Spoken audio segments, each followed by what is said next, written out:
Sehat semua? Sehat. Alhamdulillah. Nah, sekarang Pak Ebro akan absen dulu. Untuk kalian hari ini masuk semua ya. Nah, terus kalau sudah saya absen masuk semua, sekarang coba salah satu Rangga untuk memimpin doa supaya pembelajaran kita itu diberkati. Marilah kawan-kawan kita berdoa menurut agama dan kepercayaan masing-masing. Berdoa mulai. Berdoa selesai. Oke, anak-anakku semuanya, pada saat kemarin yang lalu kita belajar tentang apa? Teks anekdot. Teks anekdot itu adalah teks yang mempunyai ciri sebagai sarana hiburan. Nah, sekarang kita akan masuk ke pelajaran atau materi berikutnya, yaitu tentang teks hikayat. Ada yang sudah tahu apa itu teks hikayat? Teks cerita Melayu. Apa? Teks cerita Melayu. Iya, teks yang berasal dari Melayu. Ada lagi? Teks hikayat sama dengan teks cerita lama. Boleh. Nah, di dalam teks hikayat ini anak-anakku, itu ada karakter-karakter teks tersebut. Apa saja karakternya? Yaitu ceritanya itu berpusat pada istana atau istana sentris.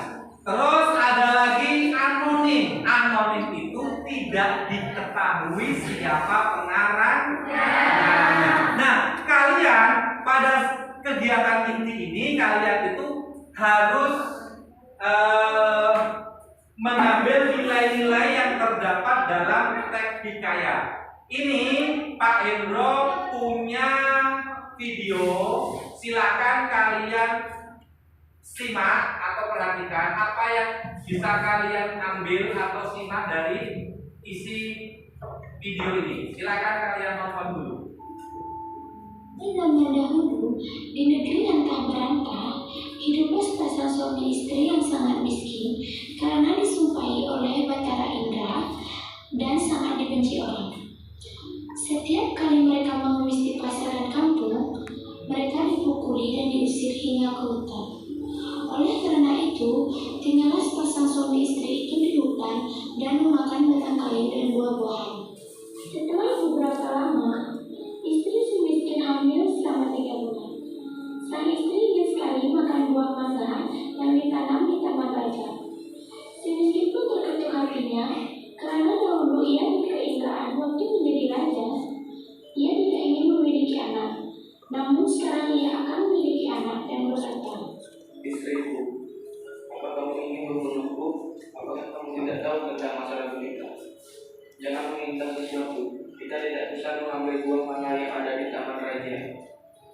Setelah istrinya mendengar perkataan suaminya itu, ia semakin menangis.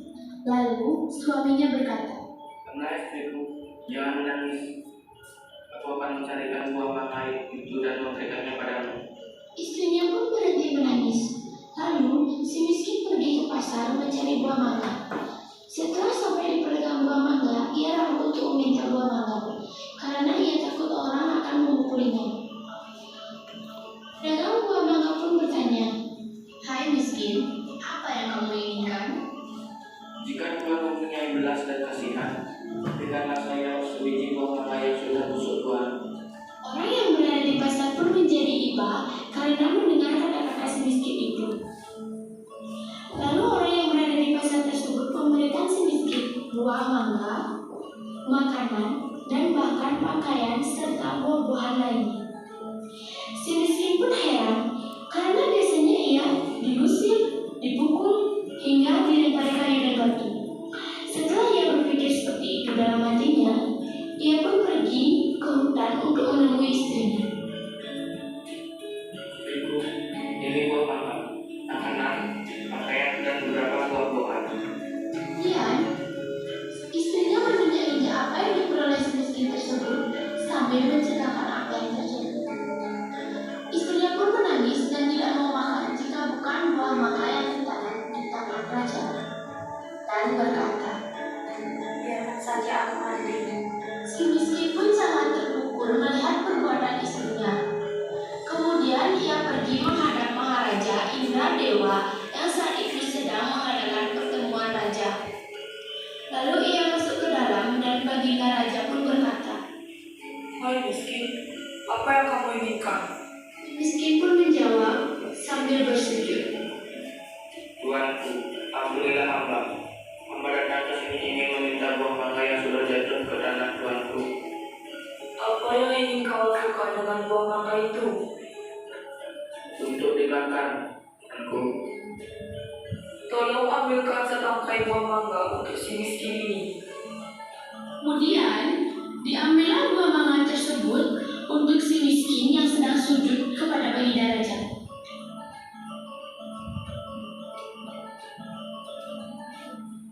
Setelah itu si miskin pun berjalan pulang ke rumahnya.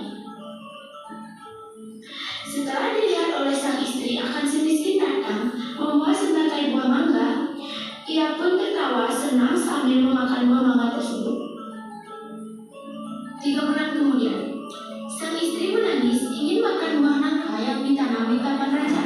Dengan cara yang sama, si miskin pun mendapatkan buah nangka yang ditanam di taman raja untuk istrinya yang sedang mengidam itu.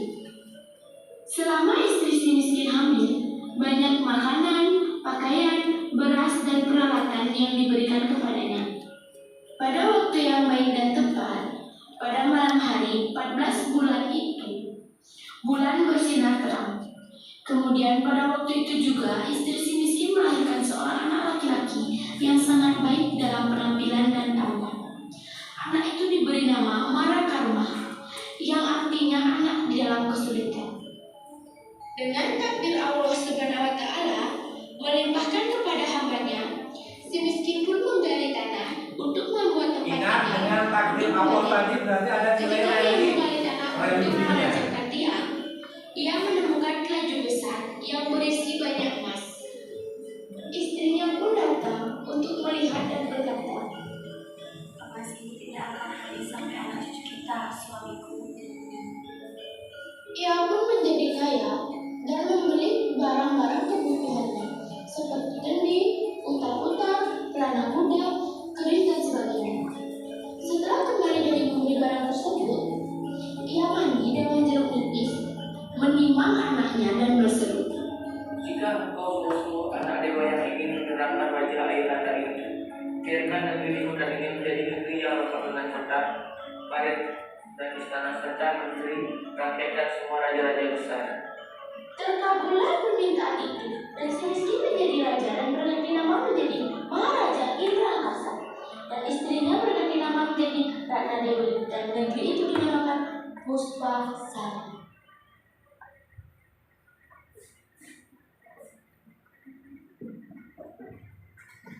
Oke, baiklah anak-anakku semuanya. Kalian tadi sudah menyaksikan videonya? Di situ itu bercerita tentang apa, anak-anak? Si miskin, kehidupan si miskin. Terus apa lagi? Di situ itu tadi ada nilai-nilai yang bisa kita ambil, kita petik. Kira-kira nilai apa saja? Ada nilai religinya nggak, anak-anak? Apa dari nilai religinya? Takdir dari Tuhan. Terus nilai moralnya. Nilai moralnya tadi ada enggak? Nilai-nilai yang terkandung dalam cerita tadi. Lupa. Terus ada nilai budayanya enggak? Ada ya. Terus ada nilai keindahan enggak? Ada. Nah, sekarang itu Pak Hendro itu akan memberikan kalian lembar kerja. Tapi sebelum Pak Hendro memberikan lembar kerja, saya harap kalian itu bentuk kelompok dulu. Kemarin di grup WA Pak Hendro sudah bentuk kelompok kalian ya. Oke, sekarang kalian saya bagikan lembar kerjanya. Untuk ini kelompok 1, ini kelompok 2, ini kelompok 3, ini kelompok 4, kelompok 5. Berarti ada 5 kelompok. Nah, ini untuk kelompok 1, kelompok 2, ini kelompok 3, ini kelompok 4, dan ini kelompok 5. Oke, di dalam lembar kerja peserta didik tersebut, silakan kalian perhatikan. Di situ itu ada teks, yaitu teks tentang hikayat berbeda-beda. Paham? Silakan kalian di situ kalian baca. Terus di situ itu ada perintah.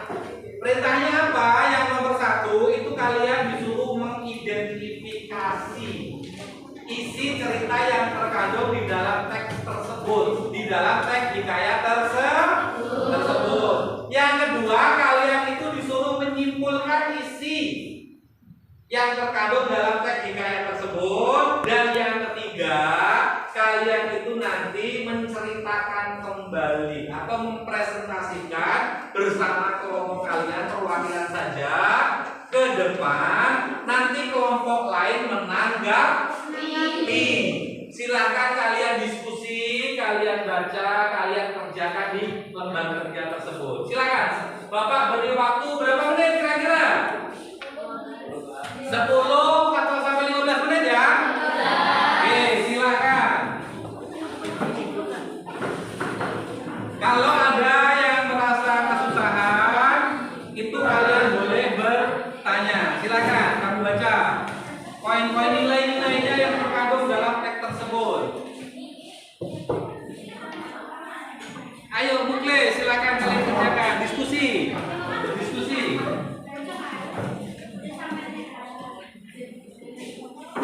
Kalian diskusi pokoknya.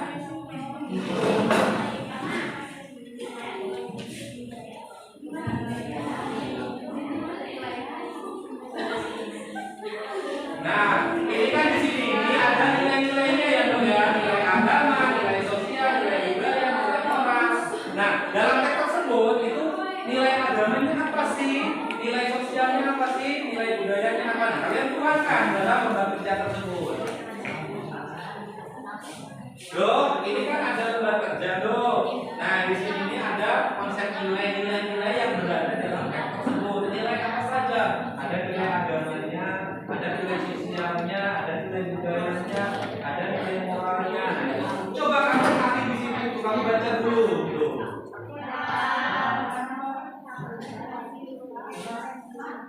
Ya, gimana? Ini boleh diisi apa-apa, guys?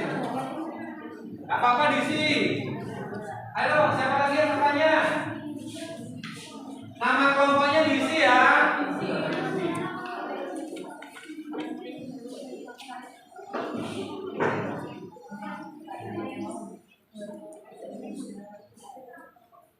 Ayo cepat, waktunya nanti keburu habis.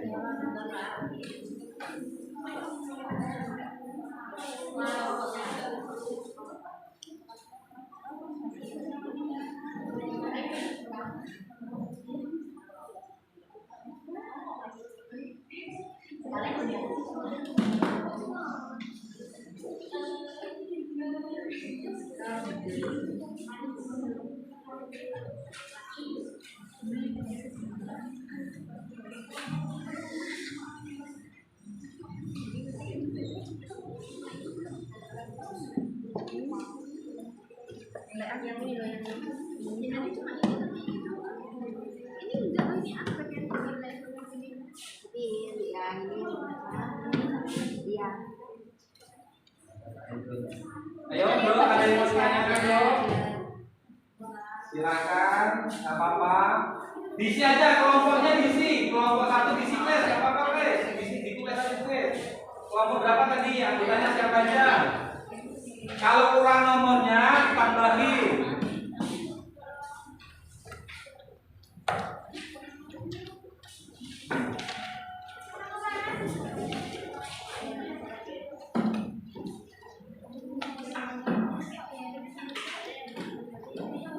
Ayo, mana yang susah?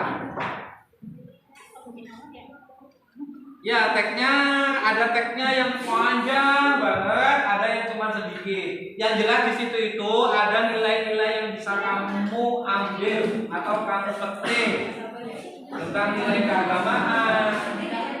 Apa guys? Nggak apa-apa.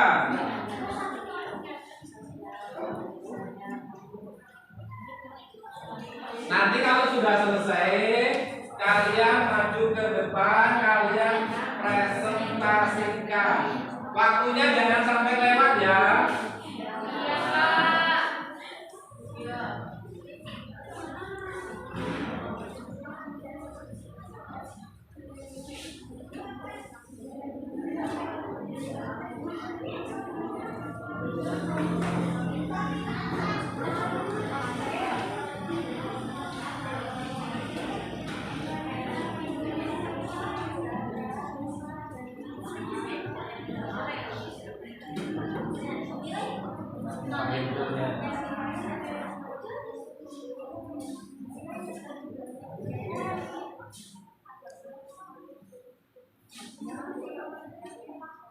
Ya, silakan gimana? Baca semua. Nanti ini dong. Kan pertanyaan nomor 3 itu. Presentasi bersama kelompok kalian. Ini yang dipresentasikan.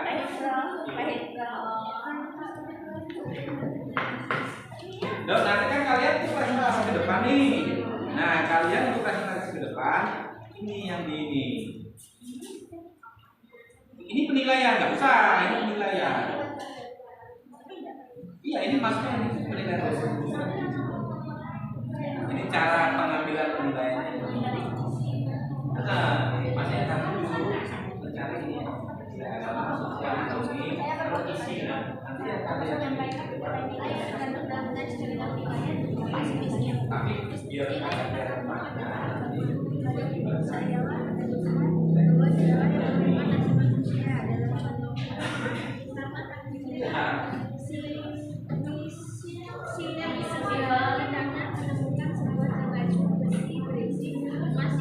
ada kesulitan rangga, pokoknya rangga. Jadi kalian mencari nilai-nilai yang terkandung dalam teks kayak ini. Ada nilai agama, nilai sosial, nilai budaya, nilai moral. Terus nanti yang akan presentasikan ini.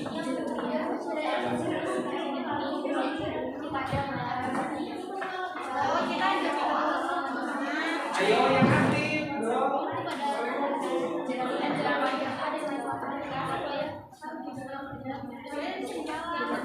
Gimana? Ada pertanyaan? Gak ada ya? Udah bisa ya? Oke. Mudah-mudahan bisa lah kalian cari di situ nilai moralnya apa, nilai agamanya apa.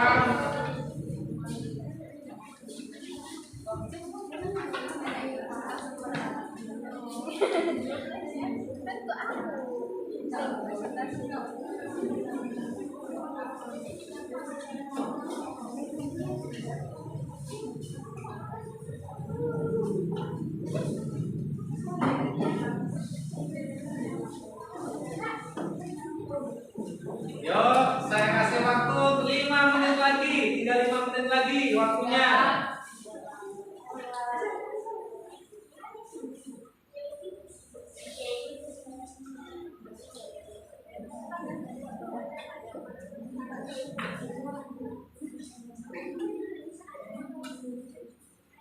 Ya, nggak apa-apa.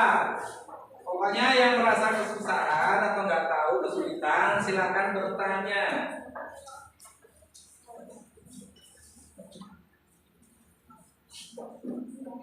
Kalian berdiskusi dengan temannya nggak apa-apa, keras nggak apa-apa. Yang penting diskusinya tentang materinya, jangan berdiskusi tentang hal-hal yang lain dulu.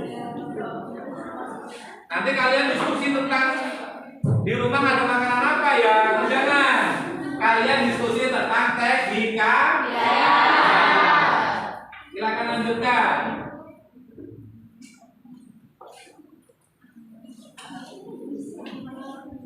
Tinggal berapa menit lagi waktunya, Bang?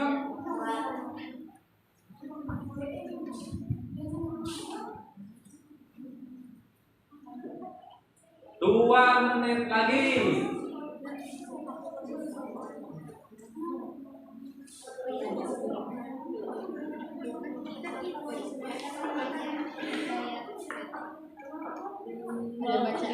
Oke, saya rasa cukup. Silakan sekarang kalian untuk maju satu kelompok dan kelompok lain menanggapi. Silakan. Saya panggil dari kelompok 1 dulu. Silakan. Perwakilan Rangga siapa maju ke depan. Kamu bacakan nilai-nilai yang terkandung. Kamu buka salam dulu. Terus kamu bacakan teks hikayatnya. Ya, ini nilai-nilainya, nilai-nilai yang terkandung dalam teks hikayat. Kamu bacakan dulu aja teks hikayatnya, Le, semua, Le. Oke, di sini saya dari kelompok 1 perwakilan ingin membacakan teks hikayat. Berjudul Hikayat Amir. Dahulu kala di Sumatera hiduplah seorang saudagar bernama Syah Alam. Syah Alam mempunyai seorang anak bernama Amir. Amir tidak bisa mengatur uangnya dengan baik. Coba perhatikan temanmu, nanti kamu menanggapi. Beri ayatnya. Karena sayangnya pada Amir, Syah Alam tidak pernah memarahinya. Syah Alam hanya bisa mengeluh dada. Lama-kelamaan Syah Alam jatuh sakit. Makin hari sakitnya makin parah. Banyak uang yang dikeluarkan untuk pengobatan, tetapi tidak kunjung sembuh. Akhirnya mereka jatuh miskin. Penyakit Syah Alam makin parah. Sebelum meninggal, Syah Alam berkata, Amir, ayah tidak bisa memberimu apa-apa lagi padamu. Engkau baru bisa membangun usaha lagi seperti ayah dulu. Jangan kau gunakan waktumu sia-sia. Bekerjalah dengan yang giat. Pergi dari rumah. Usahakan engkau terlihat oleh bulan, jangan terlihat oleh matahari. Ya ayah, aku akan menuruti nasihatmu. Sesaat setelah Syah Amir meninggal, ibu Amir juga sakit parah dan akhirnya meninggal. Setelah itu, Amir bertekad untuk mencari pekerjaan. Ia teringat nasihat ayahnya agar tidak terlihat matahari, tetapi terlihat bulan. Oleh sebab itu, kemana-mana ia selalu memakai payung. Pada suatu hari, Amir bertemu Nasruddin, seorang menteri yang pandai. Nasruddin sangat heran dengan pemuda yang selalu memakai payung itu. Nasruddin bertanya kepada dia, berbuat demikian. Amir bercerita alasan tersebut demikian. Nasruddin tertawa. Nasruddin berbuat, ini ya Amir, bukan maksud begitu, pesan ayah dulu. Tetapi pergilah sebelum matahari terbit dan pulanglah sebelum malam. Jadi tidak mengapa engkau terkena sinar matahari. Setelah memberi nasihat, Nasruddin pun memberi pinjaman uang kepada Amir. Amir disuruh berjaga dan sebagaimana dilakukannya ayah dahulu. Amir lalu berjualan makan dan minuman. Ia berjualan siang malam. Pada siang hari, Amir menjajakan makanan seperti nasi kapau, lemak, dan es limau. Malam harinya ia berjualan martabak, teh, dan nasi goreng. Lama-kelamaan usaha Amir makin maju. Sejak itu Amir menjadi saudagar kaya. Sejak itu Amir menjadi saudagar kaya. Oke, jadi apa yang bisa kamu ambil dari situ? Tadi pesan orang tua Amir sebelum meninggal itu dia mengatakan bahwa kamu apa tadi di situ itu bekerjalah, jangan sampai terkena matahari, tetapi terlihatlah oleh bulan. Nah dia mengartikan itu pesannya bahwa dia itu bekerjanya itu nggak boleh kena matahari, jadi pakai payung kemana-mana, pakai payung. Jadi salah tanggap pesan dari ayahnya sebelum meninggal tadi. Padahal di situ itu pesannya itu bahwa dia itu harus bekerja keras. Apa yang bisa diambil nilai-nilai dari cerita tadi? Oke, nilai-nilai yang terkandung dalam teks cerita rakyat ini adalah yang pertama ada nilai agama, yaitu berbaktilah kepada orang tua. Karena dia si Amir itu sangat berbakti kepada orang tuanya. Nilai selanjutnya ada nilai sosial, yaitu patuhlah kepada orang tua, saling mengasihi antar sesama manusia. Ya. Terus nilai selanjutnya, terus selanjutnya ada nilai budaya, yaitu tolong menolong antar sesama manusia. Ya, jadi harus tolong menolong sesama manusia. Dan yang terakhir adalah nilai moral. Janganlah menjadi orang yang boros. Berpikirlah sebelum bertindak. Bekerja keraslah untuk mencapai keberhasilan. Terus nilai yang terakhir. Terus nilai-nilai yang terkandung dalam cerita rakyat ini adalah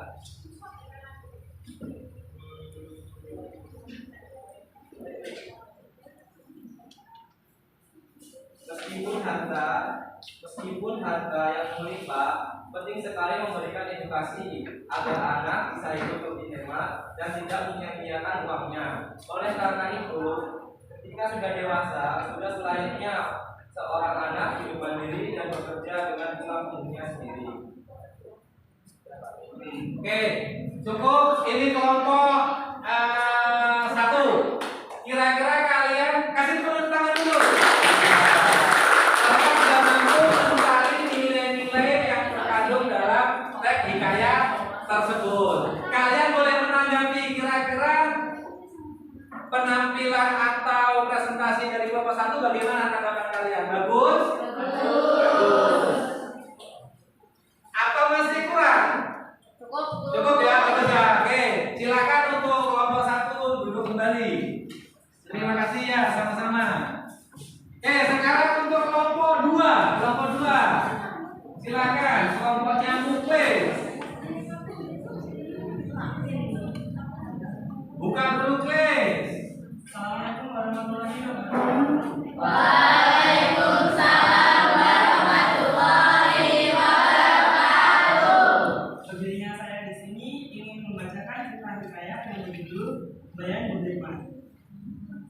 Dahulu kala, saudagar di negara Ajam yang bernama Khoja Barok sangat kaya, tetapi beliau tidak mempunyai anak. Tak lama setelah beliau berdoa kepada Tuhan, lalu saudagar Mubarak pun mempunyai seorang anak laki-laki dan istrinya yang diberi nama Khoja Maimun.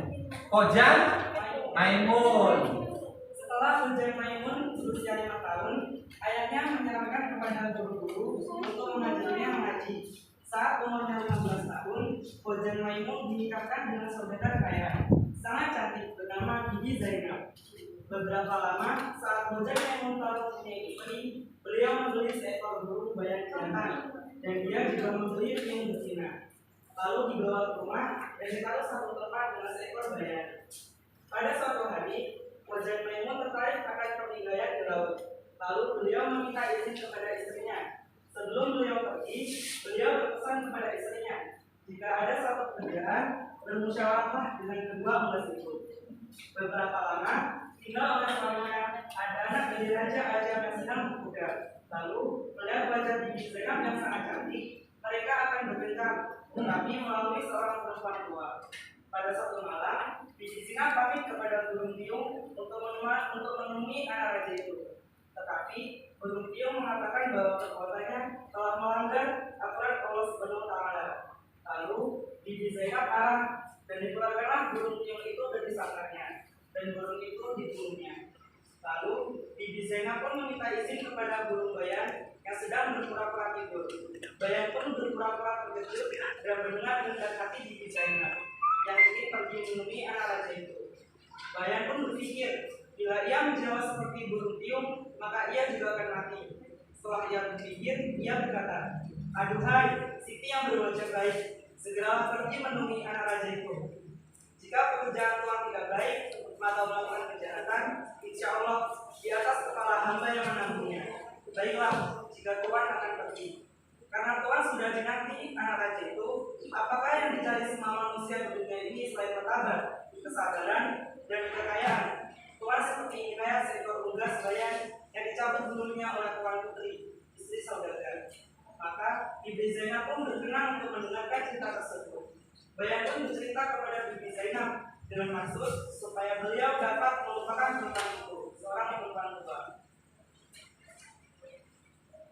Setiap malam, Bibi Zainab yang berkeinginan mendapatkan anak raja dan setiap berpamitan dengan Bayan, maka Bayan memberinya cerita hingga sampai 24 pesan dan 24 malam di burung itu bercerita. Akhirnya Bibi Zainab pun insaf terhadap perbuatannya dan menunggu setahun ini suaminya pulang dari kantor. Iya, kasih tepuk tangan. Itu tadi penampilan dari kelompok 2 tentang hikayat apa tadi, please? Tentang hikayat Bayan Budiman. Bayan Budiman. Bayan itu unggas. Jadi di situ tuh tadi sang suami mau pergi berlayar itu memberikan pesan kepada istrinya untuk kalau ada apa-apa bertanyalah kepada 2 unggas tersebut. Nah di situ itu ada nilai-nilai karena apa? Di situ itu tadinya kalau ditinggal itu karena kecantol sama laki-laki lain, si Bibi Jainab tadi akan berselingkuh seperti itu. Nah dia yang tahu itu si unggas itu milik suaminya tadi. Tobat dan memohon ampun kepada Tuhan akan semua kesalahan dan dosa yang dilakukan. Ya, itu nilai dari segi nilai agamanya. Terus, Yang untuk nilai sosial, membantu sesama yang membutuhkan, berlaku bijaksana terhadap sesama. iya, jadi sesama manusia itu harus saling membantu. Lanjut. Untuk nilai budaya, seorang istri hendaknya patuh kepada perkataan suami. Nilai moral, sebagai manusia harus menjaga martabat, kesabaran dan kekayaan. Iya, itu penampilan dari kelompok 2. Kasih tepuk tangan. Ada yang mau menanggapi? Cukup bagus penampilannya. Silakan kamu tutup, please. Demikianlah. Demikian cerita hikayat yang dapat saya sampaikan. Bila ada kesalahan, mohon maaf. Wassalamualaikum warahmatullahi wabarakatuh. Waalaikumsalam warahmatullahi wabarakatuh.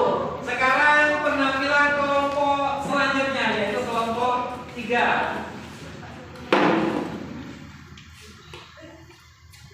Gini aja untuk menghemat waktu, nggak usah kamu bacakan teksnya, kamu ceritakan aja nilai-nilai yang terkandung dalam teks tersebut tuh.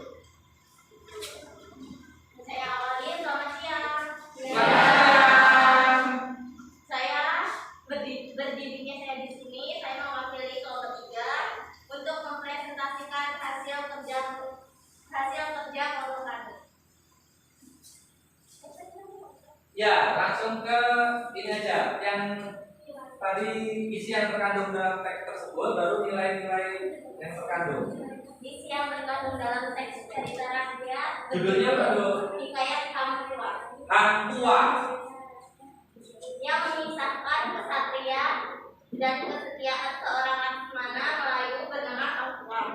Ia memiliki 4 sahabat karibnya, yakni Hang Jubah, Hang Kesupri, Hang Lekir, dan Hang Mekiru. Mereka lahir dari kalangan rakyat jelata dan berhasil menjadi orang penting kerajaan, bahkan nama mereka menjadi sangat naik. Nilai-nilai yang terkandung dalam teks cerita rakyat kita yang berjudul Hang Tua adalah yang pertama nilai agama, yakni percaya kepada takdir. Nilai sosial, Hang Tua berasal dari keluarga sederhana. Nilai budaya, yakni budaya orang Jawa membahasui. Nilai moral, kebenaran tidak akan kalah dari kejahatan. Kebenaran tidak akan kalah dari Jangan suka memfitnah orang, jangan gegabah dalam mengambil keputusan. Sekian presentasi dari kami. Ya, kasih tepuk tangan semuanya. Oke, itu tadi penampilan dari teman-temanmu berarti sudah bisa mengerjakan tentang teks hikayat. Nah, sekarang untuk materi selanjutnya kita lanjutkan pertemuan ke minggu depan masih tentang teks hikayat. Karena waktu sudah habis, oleh karena itu silakan ketua kelas untuk menutup pertemuan ini. Berdoa. Silakan berdoa. Marilah kawan-kawan sebelum pulang kita berdoa menurut agama dan kepercayaan masing-masing. Berdoa mulai. Berdoa selesai. Beri salam kepada guru. Assalamualaikum warahmatullahi wabarakatuh. Ya, jadi anak-anakku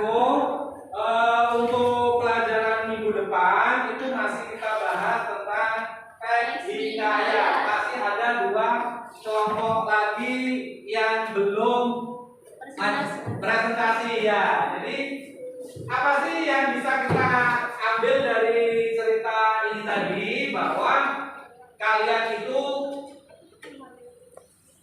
harus mengambil nilai-nilai karakter dalam teks hikayat tersebut.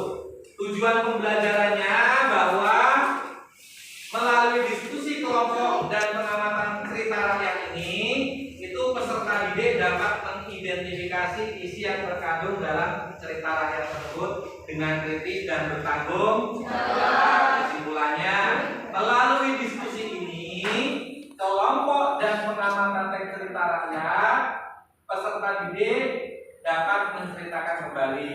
Kalau dilihat dari kesimpulan tadi, bahwa kalian itu sudah bisa mempresentasikan atau menampilkan pekerjaan kalian dalam lembar kerja peserta didik atau LKPD. Terus mungkin kesimpulan itu saja untuk penilaian dari LKPD. LKPD-nya itu silakan kalian kumpul. Nanti akan Pak Hendro nilai. Silakan dikumpul di sini. Perwakilan kelompoknya.